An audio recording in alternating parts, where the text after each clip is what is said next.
Bom dia, pessoal, tudo bem? Espero que vocês estejam todos bem. Pessoal, eu terminei os 24 capítulos, né? De 1964, o Elo Perdido. E agora eu vou dar início aos apêndices, né? Ok?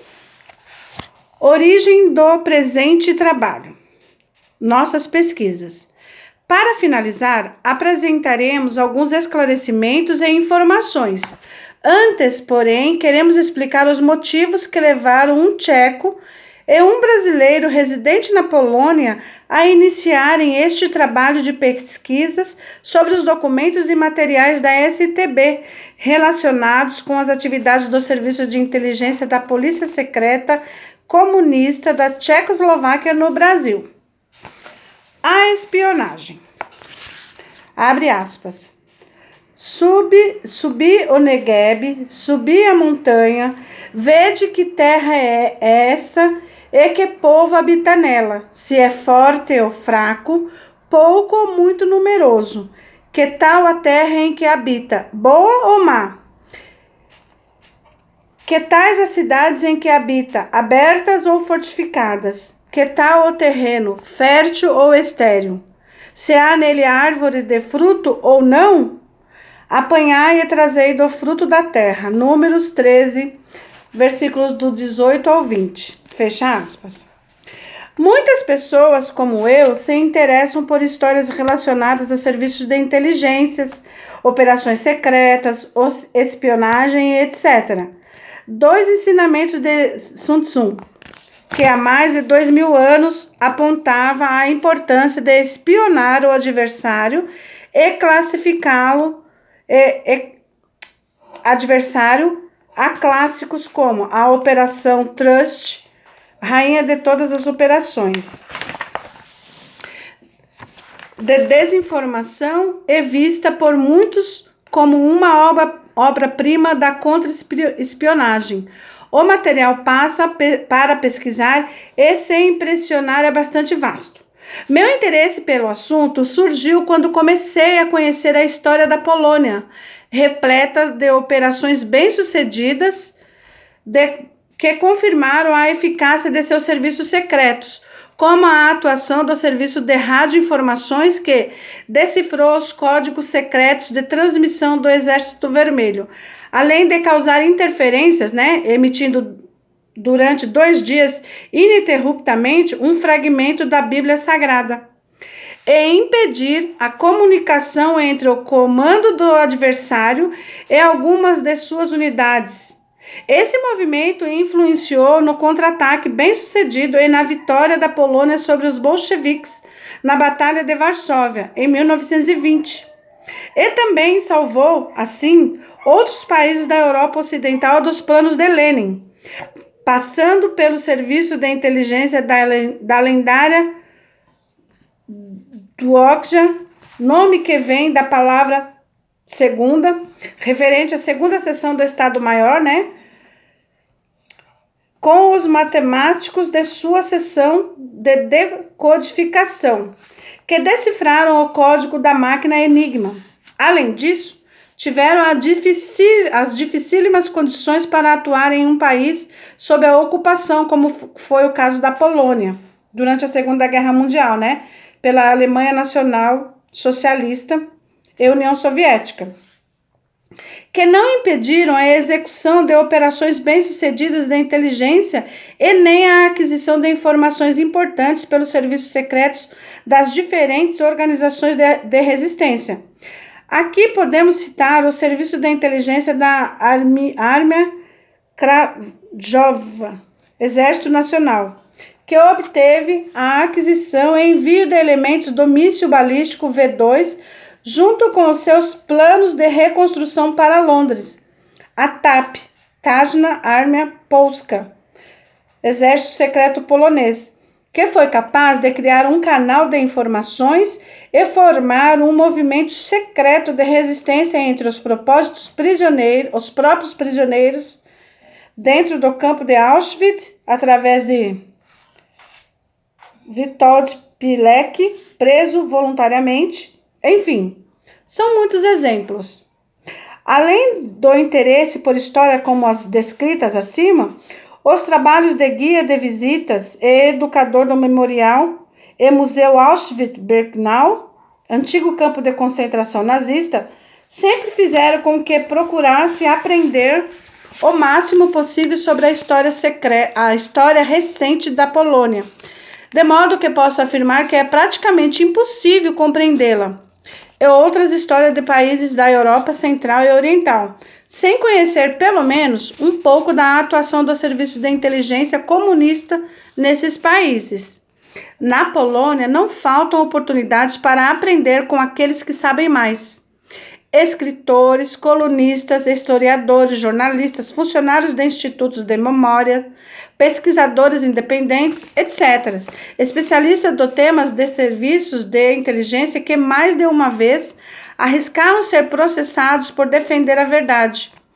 E não podia ser diferente, considerando a tradição e vontade de resistir dos poloneses em sua luta solitária pela liberdade contra regimes totalitários e contra as influências que restaram após esses regimes.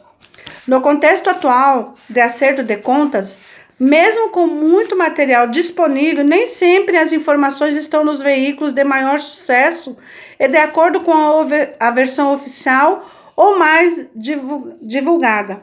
Por outro lado, o interessante é que até mesmo durante uma conversa descontraída dentro de um táxi, por exemplo, ou tomando um café com amigos poloneses, é possível aprender alguma coisa, pois quando se tratam dos fatos importantes da história recente da Polônia, é comum aparecerem as palavras "sluv" e agentura, serviço de espionagens e atividade de rede de agentes.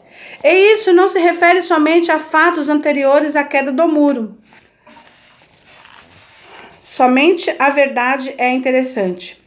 São as palavras de Józef Markiewicz, 1902 a 1985, escritor polonês que em maio de 1943 testemunhou a exumação dos cadáveres dos oficiais poloneses assassinados no massacre de Katyn pelos soviéticos, que acusaram falsamente os alemães pelo crime. Ele escreveu muito sobre o assunto. E como preço por divulgar a verdade, teve de deixar a Polônia. Foi acusado de colaboração com os alemães e teve as obras proibidas em todo o bloco soviético. Prestou depoimento diante da Comissão do Congresso dos Estados Unidos, 1951 a 1952, sobre o caso de Katyn. Seu trabalho foi traduzido em vários idiomas e publicado em diversos países. Mas o que Katyn e a busca pela verdade tem a ver com o início das nossas pesquisas? Quando se trata de aprender história, não devemos acreditar cegamente em uma versão só porque é a mais divulgada, seja na mídia, em livros, internet, etc. Quanto mais fontes for possível consultar, melhor, já que, como aprendi com os poloneses, a história pode sofrer falsificações e omissões. Certo dia, ao entrar em um fórum brasileiro sobre história, encontrei um tópico sobre Katyn, onde um professor universitário informava que os responsáveis pelo massacre eram os alemães e não os soviéticos. Surpreso, escrevi um comentário corrigindo o erro, informando que o próprio governo russo, anos atrás, havia reconhecido que os soviéticos estavam por trás do crime e apresentou documentos com uma enorme assinatura do próprio Stalin. Surpreendeu-me novamente que a pessoa persistisse em seu erro, apresentando uma série de explicações. Realmente fiquei intrigado com um professor universitário que acreditava e ainda passava adiante a propaganda soviética de mais de 70 anos. Há muito tempo já derrubada, inclusive oficialmente. Fiquei curioso com o quanto se sabe no Brasil a respeito da propaganda soviética, história da União Soviética e comunismo em geral.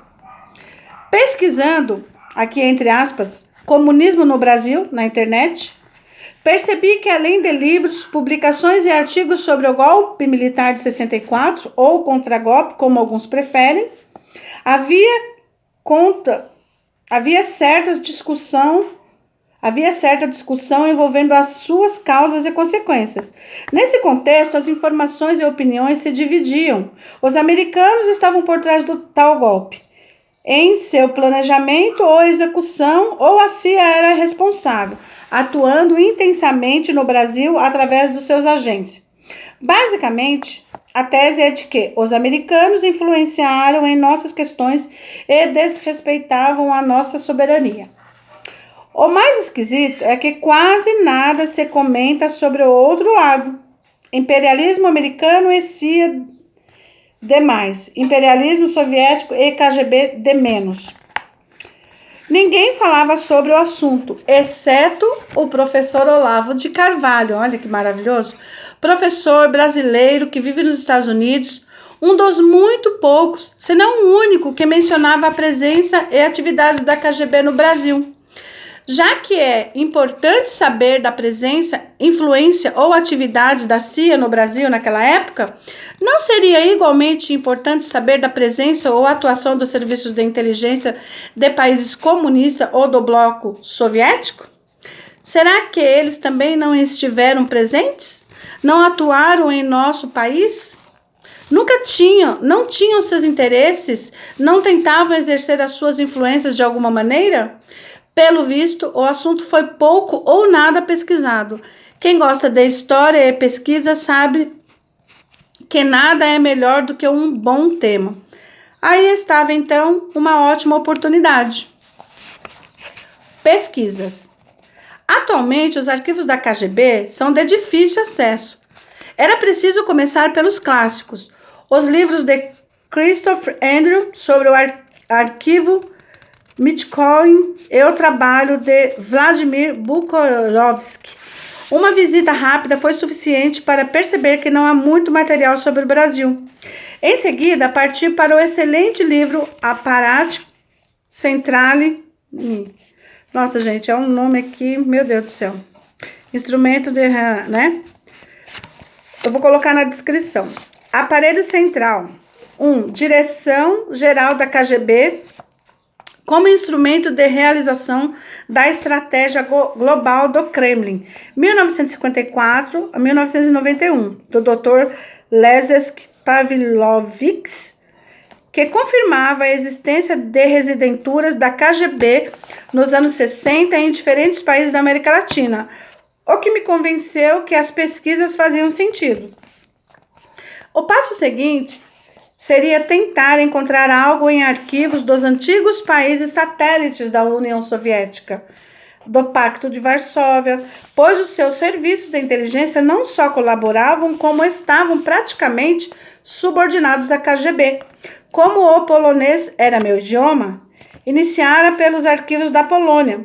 As páginas online do arquivo do IPN, né, polonês, Institute Pomnik Narodowy, meu Deus do céu, Instituto da Memória Nacional, no entanto, não traziam muitas informações sobre as atividades do Serviço de Inteligência da SB, Služba bezpieczeństwa, Serviço de Segurança. No Brasil, apesar de o Serviço de Inteligência da Polônia comunista também ser a sua residentura por aqui, Parti então para os arquivos de serviço de inteligência de outro país, cujo conhecimento do idioma permitisse ao menos compreender se os acervos continham materiais e ou documentos relacionados com o Brasil.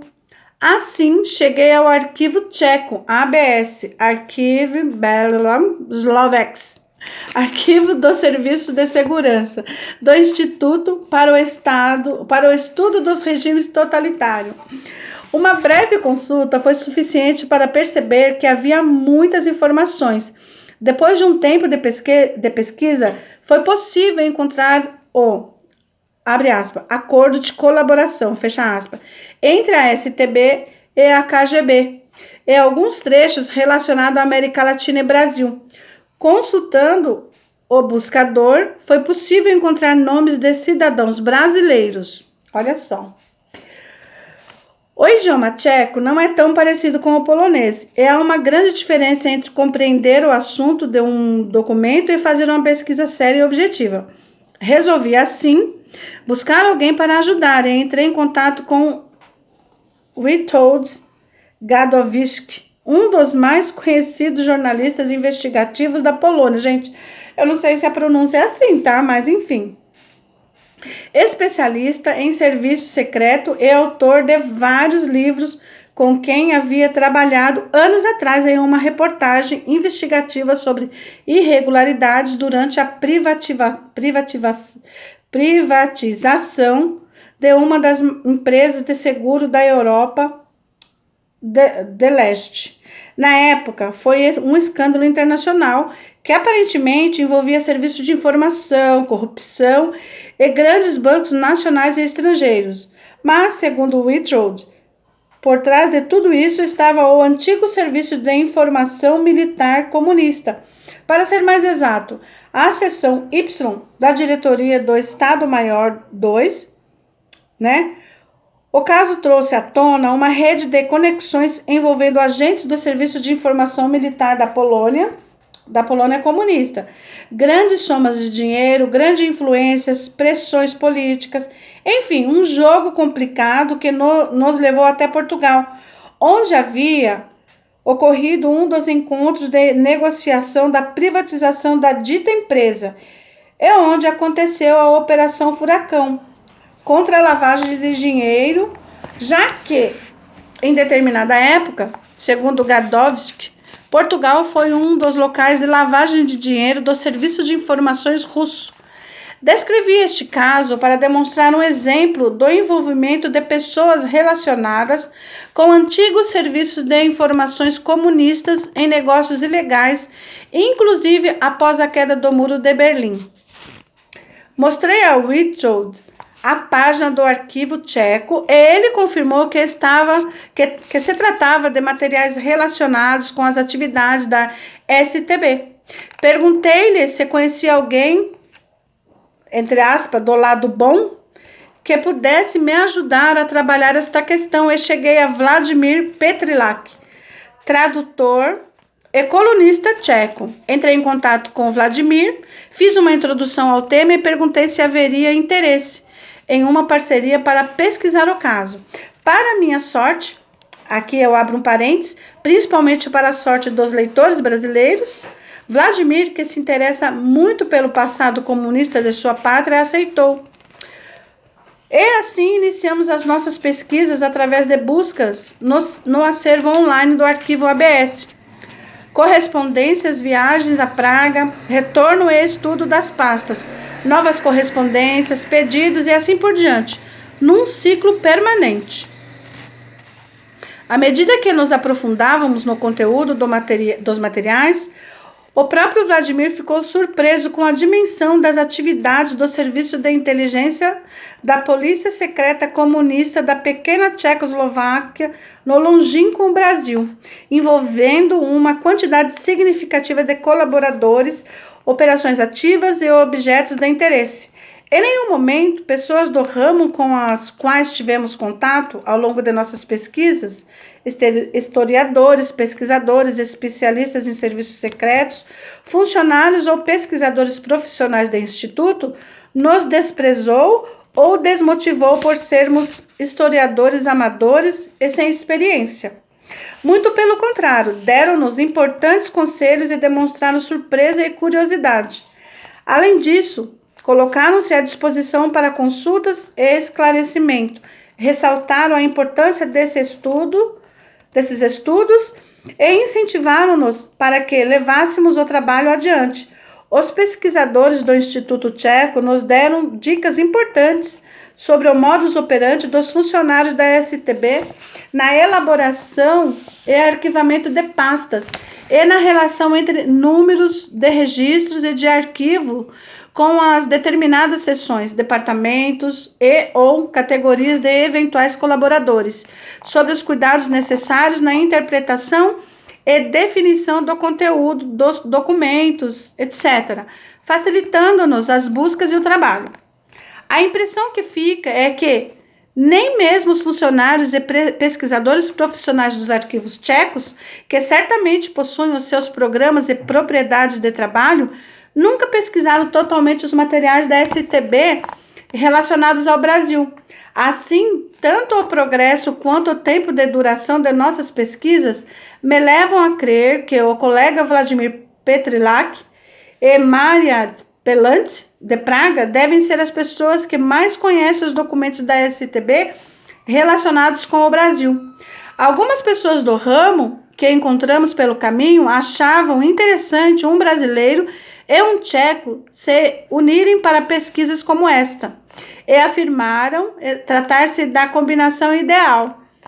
Desde o início de nosso trabalho, nos esforçamos para produzir e postar filmes em páginas na internet, nos quais, além de apresentarmos parte de nossas pesquisas, proporcionamos informações sobre a existência e localização dos arquivos e destes documentos, seu conteúdo, como organizar as buscas, cuidados a serem tomados com nomes, como entrar em contato com o arquivo em Praga, como preencher formulários e agendar visitas para fazer consultas e até como chegar ao local a partir da estação central da cidade, tentando assim incentivar e facilitar eventuais pesquisas.